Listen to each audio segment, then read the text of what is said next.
Bonjour et bienvenue dans le journal de la nuit. Plus de 180 000 personnes dans toute la France et plus de 100 000 à Paris ont marché contre l'antisémitisme.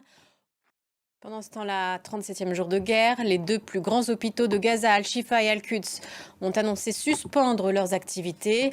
L'Union européenne, si elle exhorte Israël à faire preuve de retenue pour protéger les populations, condamne le Hamas pour son utilisation des hôpitaux et des civils comme boucliers humains. Anna Pereira.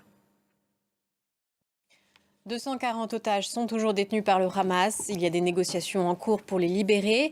Benjamin Netanyahou affirme dans une interview à la télévision américaine que les lignes ont commencé à bouger grâce aux opérations terrestres de Tsahal à Gaza, commencées fin octobre.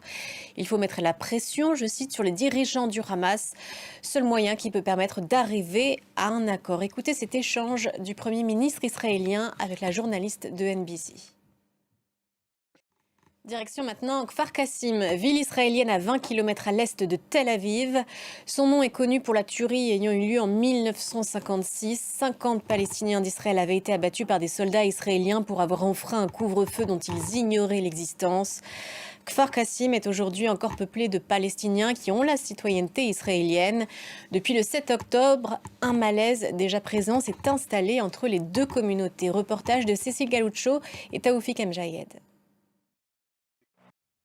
Dans le reste de l'actualité internationale, l'affaire du sabotage des gazoducs Nord Stream 1 et 2, c'était il y a plus d'un an. Eh bien, l'enquête accélère et une piste se dessine. La politique en Espagne, la colère monte encore concernant l'accord de coalition entre Pedro Sánchez et les séparatistes catalans menés par Carlos Puigdemont. Et on termine par la fin d'un exil, celui de Guillaume Soro, ancien Premier ministre de Côte d'Ivoire, condamné à perpétuité dans son pays pour atteinte à la sûreté de l'État. Fin de l'exil annoncée, mais Soro ne précise pas la date de son retour. On revient sur les raisons de sa condamnation et de son exil avec Caroline Noyer. Fin de ce journal, merci de nous suivre sur France 24 et France Info. Prochaine édition dans 15 minutes.